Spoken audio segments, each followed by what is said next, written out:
Hello, and welcome back to my channel, Talented Reads. Today we are filming a book haul. I have been kind of collecting here. This is probably, I don't know, 3 months worth at this point. So I've got some subscription books. I've got some that were given to me. I've got some that I purchased. And yeah, let's just go through everything. This is kind of a new angle here. So we'll see how this works. Cool. And this is Double Road. So there's a lot on here, but that's okay. We'll hash through it. Alright, first up is The God of the Woods by Liz Moore. This is when a teenager vanishes from an Adirondack summer camp, two worlds collide. So this was July's, I think they categorize this as like thriller. So got that. Next is House of Glass by Sarah Pekkanen. This is a thriller. I believe this is her, it's her second or third that is just her. I kind of originally found this author because she was writing with Greer Hendricks. But yeah, I've heard some good things about this. It says, on the outside they were the golden family with the perfect life, but on the inside they built the perfect lie. Sounds like a good twisty thriller. Alright, next we got Incidents Around the House by Josh Malerman. I am so excited to read this. This little bunny thing totally creeps me out. So this says a chilling horror novel about a haunting told from the perspective of a young girl whose troubled family is targeted by an entity she calls Other Mommy. So I'm getting Coraline vibes from that, but also this teddy bear on the cover kind of reminds me of that Imaginary movie that just came out. But yeah, I'm so looking forward to this. I think I'm going to be reading this for the spooky season. Alright, next we got Middle of the Night by Riley Sager. Of course, I will be picking up every book by him. It says, in the latest jaw-dropping thriller from best-selling author, a man must contend with the long-ago disappearance of his childhood best friend and the dark secrets lurking just beyond the safe confines of his picture-perfect neighborhood. Sounds good. Alright, next we got Hum by Helen Phillips. I have actually read another book by this author that was not my favorite, but it was kind of weird fiction, and it was another short book. So I'm curious to see what this one's about. I've heard kind of polarizing things about this book, but I'm willing to give it a shot. It says, from the National Book Award long-listed author of The Need comes an extraordinary novel about a woman who undergoes a procedure that renders her undetectable to surveillance. But at what cost? Sounds very interesting. Alright, then we got Like Mother, Like Daughter by Kimberly McCreight.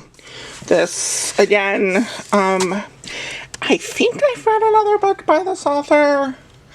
I think Book of the Month considered her a repeat author, so I'm sure I have something else by this author, but When Cleo, a student at NYU, arrives late for dinner at her childhood home in Brooklyn, she finds food burning in the oven and no sign of her mother, Kat. Then Cleo discovers her mom's bloody shoe under the sofa. Something terrible has happened, but what? Sounds good.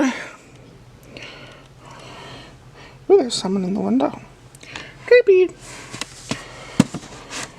Alright, next is Sleep Tight by J.H. Markert.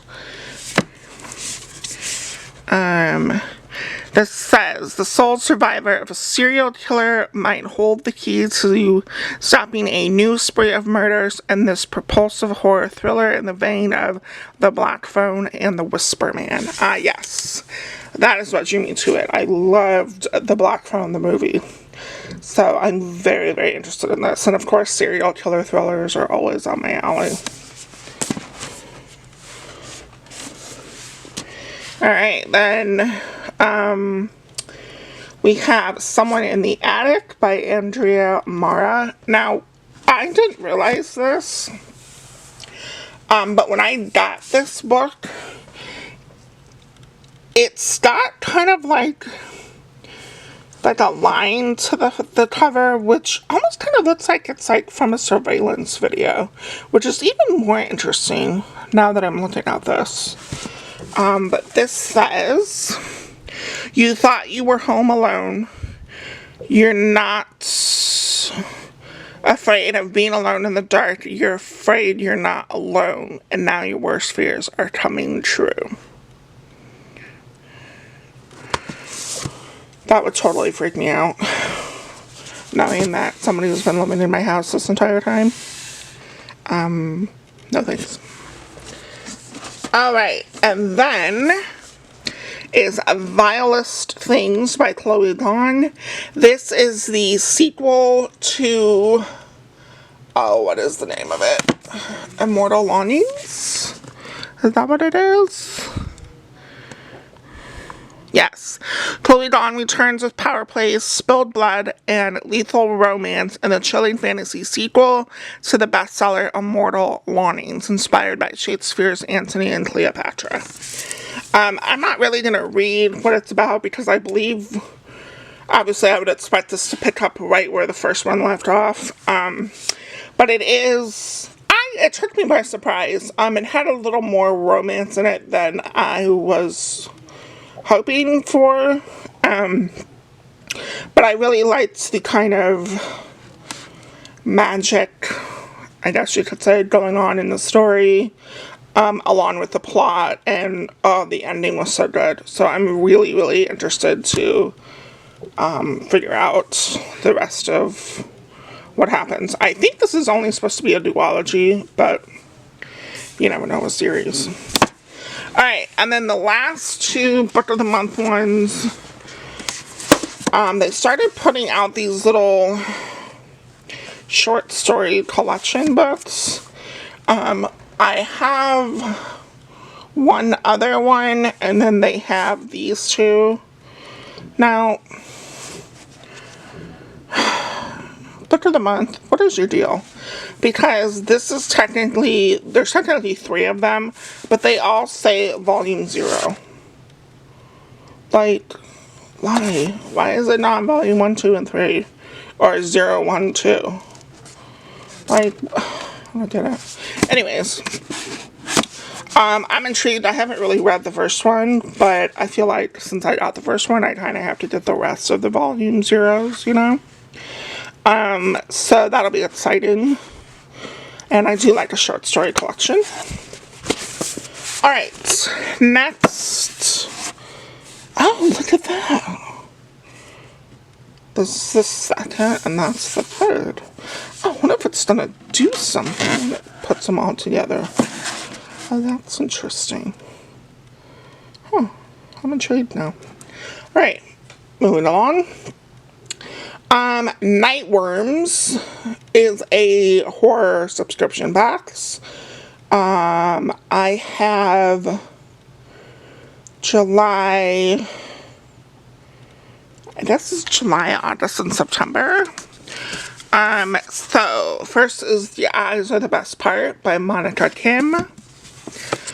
This says, crying in H Mart meets my sister the serial killer in this feminist psychological horror about the making of a serial killer from a Korean American perspective.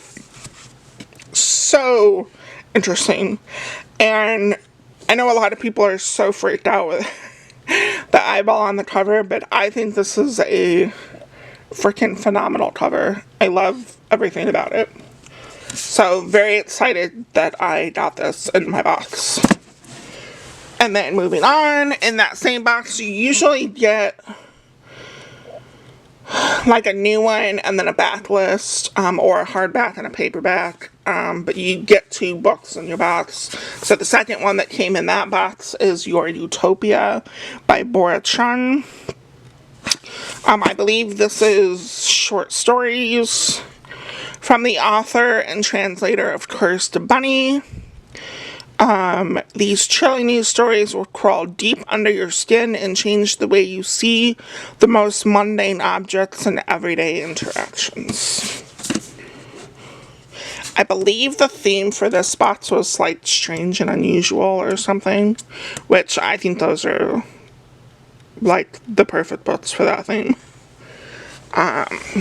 Next, August was Heads Will Roll by Josh Winning, author of Barn the Negative. Says Willow's worst nightmare was being canceled, but the shadows in the woods of Camp Castaway might destroy more than her reputation. And this is kind of like an influencer at a camp and a slasher. Sounds good. I'm really excited. I like camp slasher books and movies, so this is right up my alley. And then in that same box, we got Flowers from the Void by Gianni Washington. I believe this is an older book that was recently republished by Valancourt Books, I think. Or Clash. Yeah, Clash.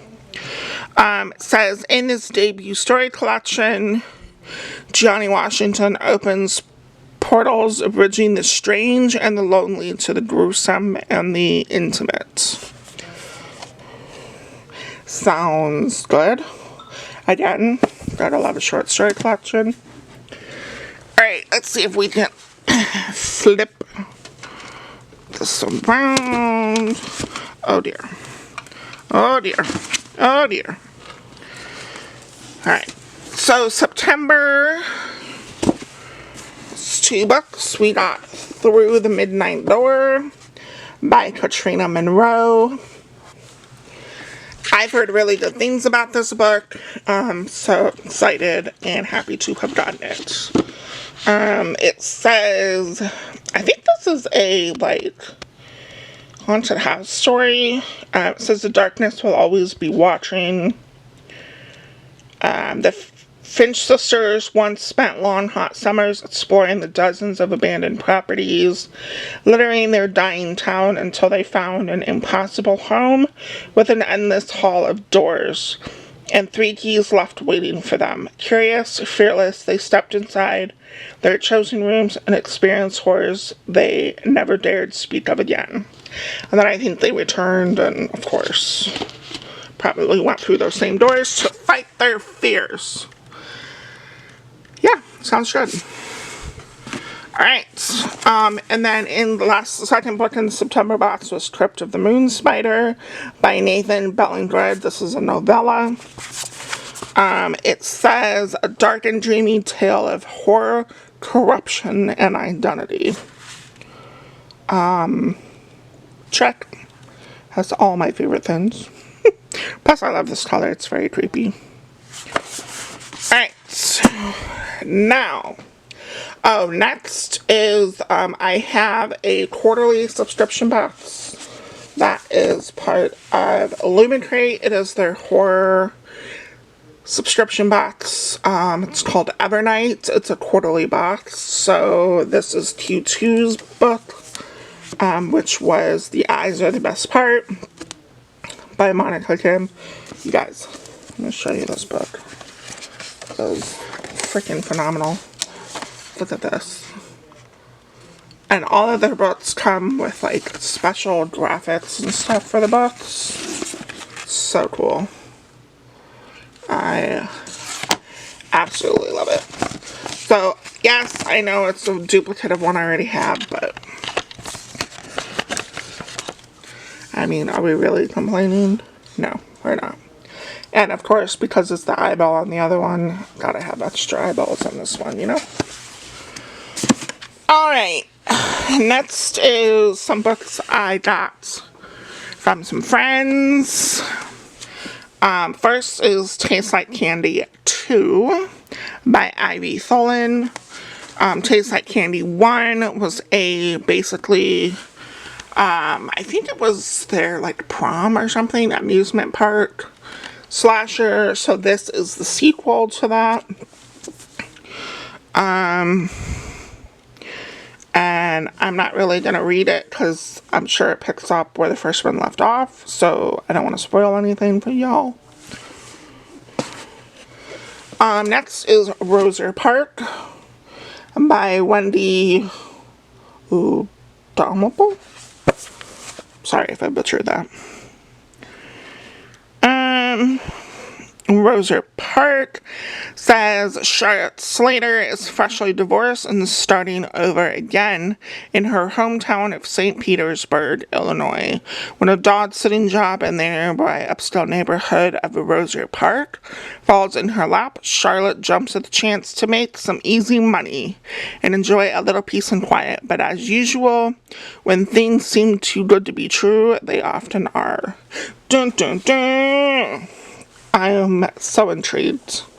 It's a shorter book, so looking forward to this one.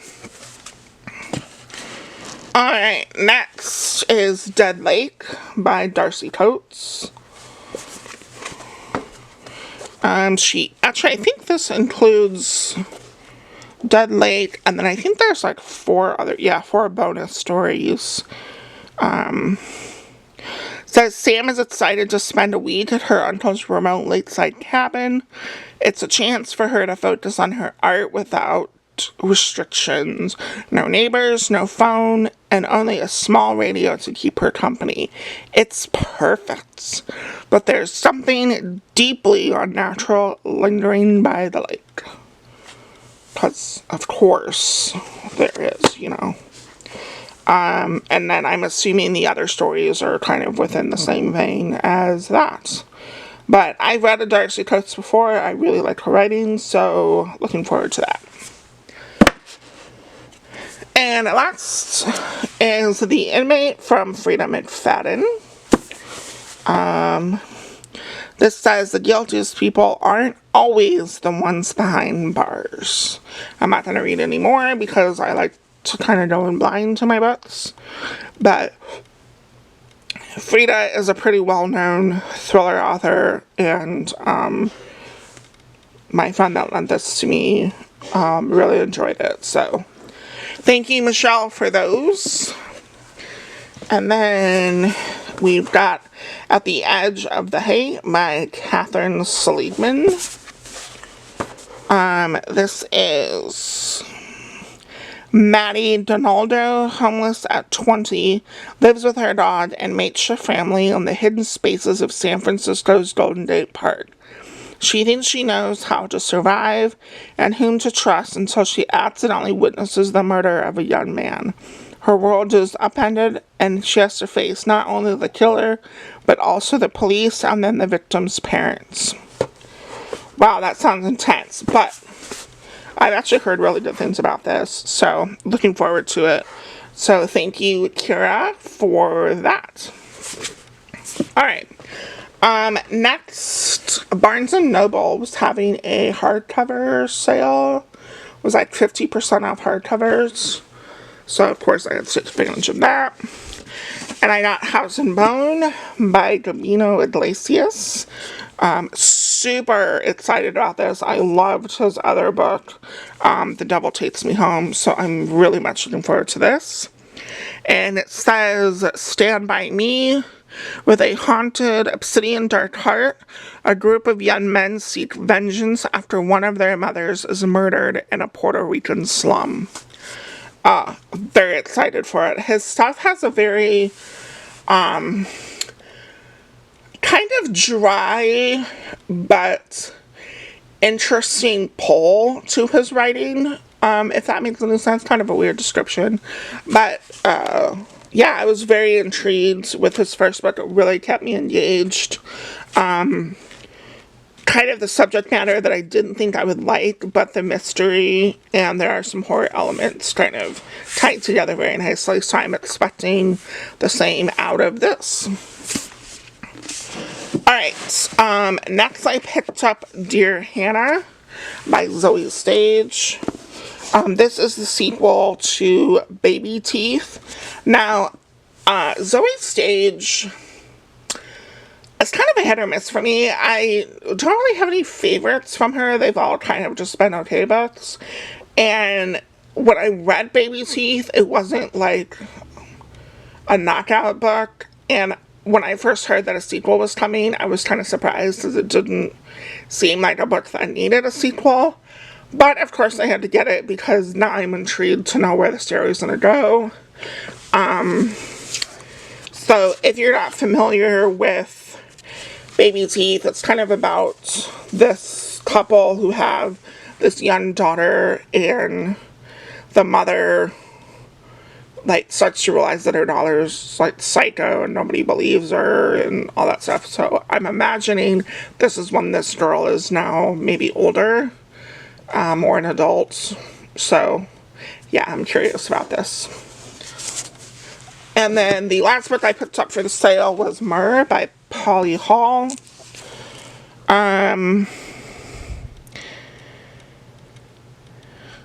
So Myrrh has a goblin inside her, a voice in her head that tells her all the things she's done wrong, that berates her and drags her down.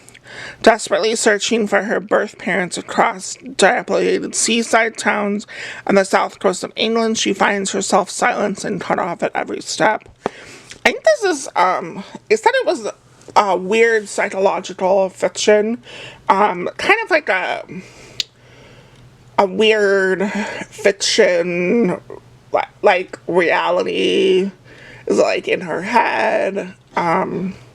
But yeah, I've heard very interesting things about this, so I wanted to check it out.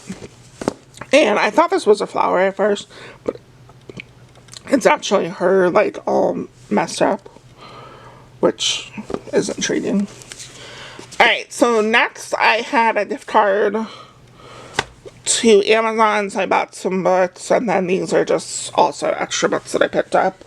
But Nick from Books Are Sick picked up these olive editions, which are freaking amazing, by Harper. There's like a whole set of them. Let me see if I can, I think it says in the back here. Yeah, there's like a whole set of them. And he had them all, and they were freaking gorgeous. I've only picked up The Exorcist, but I'm gonna see if I can find the others and collect Olive. I know there's other Olive editions, but this one's specific for, like, classic horror. So I need to find the other ones and get them. So, yeah, they're kind of a shorter, paperback style, but it's gonna look so cool on the shelf. Love it. Alright, let's just go through the rest of the ones I have here. Alright, next I got The Shards by Bret Easton Ellis.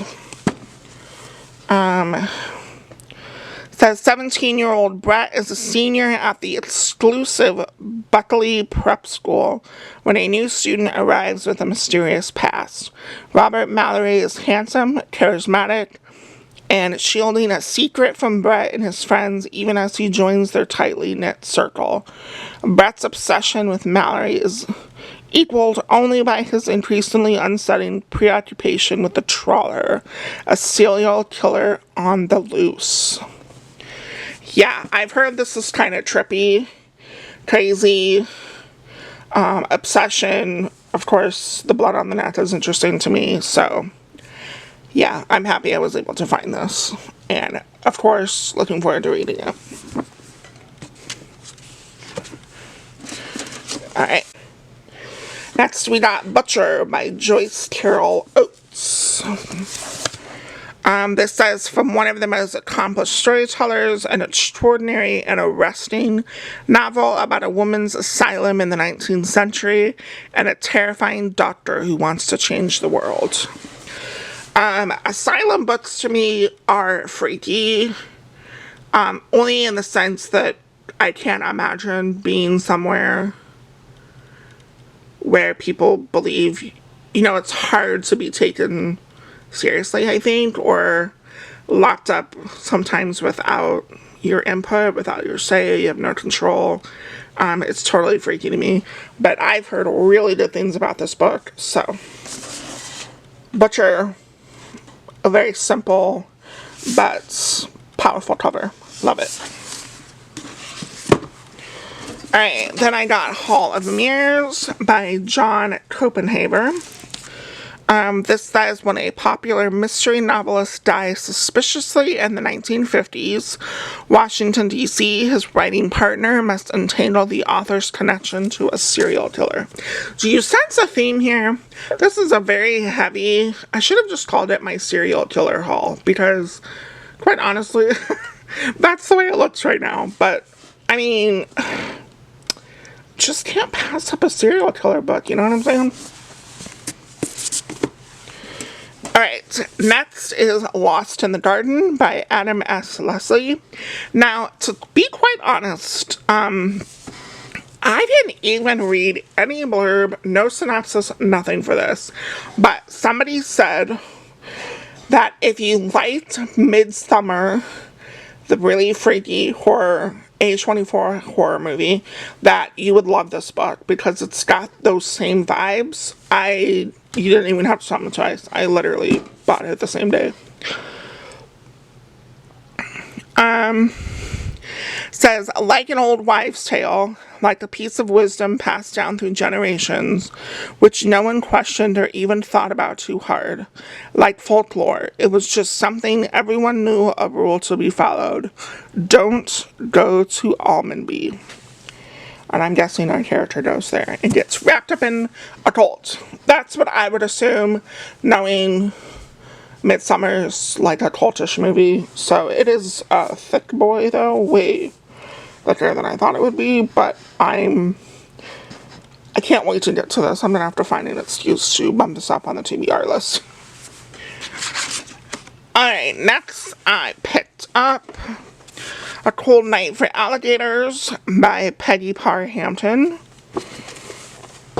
Says, a determined CDC entomologist goes rogue to tackle a mysterious outbreak in Savannah, only to find himself entangled with a pair of urban explorers and a dangerous, tortured soul in an abandoned theme park where dark forces stir. I mean, I could not pass that up after I heard that synopsis. And I'm curious where the alligators come in. But maybe because it's Savannah. I don't know. Alright, next is Violent Candy by Tex Gresham. This is a collection of short stories. They're all about explore the violence people do to themselves and others in search of love and purpose. And the cover totally roped me in. So intrigued. Again, short story collection. Can't beat it. Next is The Spore Queen by Deborah Cassandra.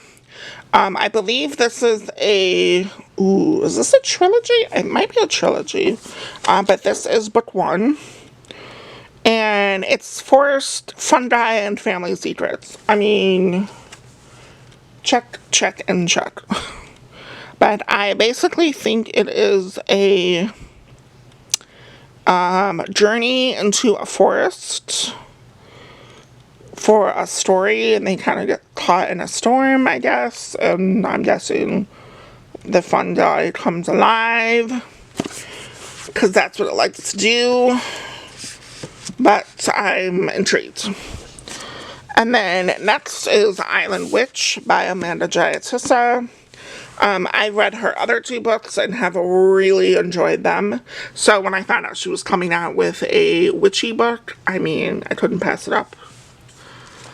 So, says, set in 19th century Sri Lanka and inspired by local folklore, Island Witch follows the daughter of a traditional demon priest, relentlessly bullied by peers and accused of witchcraft herself, as she tries to solve the mysterious attacks that have been terrorizing her coastal village. I love folklore from other countries. I find it so fascinating. And it's funny how even with different cultures, you know, the reasons behind the folklore are usually the same. But yeah, love it. Next is Supplication by Noir Bir Nakul, I believe. It says, a thought had presented itself to me, one that I was scared to think. I knew I had touched something I wasn't supposed to, something that no one was supposed to touch. Now I knew the impossible, terrible truth of things. I had stumbled into a room hidden behind a false panel, where there lay something secret and obscure, the sight of which could irreparably change the viewer. I mean, what a very ominous synopsis, right? And then the freaking cover just draws me in. I heard this is kind of dark with some body horror, and you know, I just couldn't pass it up. Alright, and then we've got Tyler's Last by David Winter. Now, this book, I don't know if anybody's done much of this book on the internet or BookTube. I thought this was a non-fiction book, but then I picked it up and was looking more into it, and I do think it is a fiction book, but I think it's written to make it seem like a non-fiction book. But it's basically about an author who's aging in the years, and the kind of wrote a book similar to like The Talented Mr. Ripley, and then a man comes along, and it's kind of like there's some lost manuscript to the original book or something, and the guy is like trying to interview this author to like find these pages, or I don't know if he's supposed to be what the book is based off of as the character, if he's the new Mr. Ripley. I don't know. It was all very intriguing. Yeah. It's short, thriller. Yeah. And lastly, I have Butter, by Asako Yuzuki. This is a novel of food and murder. It says the cult Japanese bestseller about a female gourmet cook and serial killer. Serial killer? And the journalist intent on cracking her case, inspired by a true story. This book has been making its rounds around the internet when it first came out. It actually has a different cover that you're probably more familiar with. I personally like this cover. But yeah, you know, when you combine food and murder, it's very cannibal, like Hannibal Lecter kind of for me. So I had to pick it up. But anyways, that is my haul, everybody. We got them all on the shelf, not stacked nicely, but I'll have to go back and redo that. But yeah, that is my haul. Everything's looking good and glorious on the shelf. So thanks for sticking around. Let me know if you've picked up any of these, if you liked them, what you didn't. Any books you've picked up over the last couple months that you've either read and were very good, worth mentioning. Tell me all the things. I'm very interested. Alright, I will see you in my next video. Bye.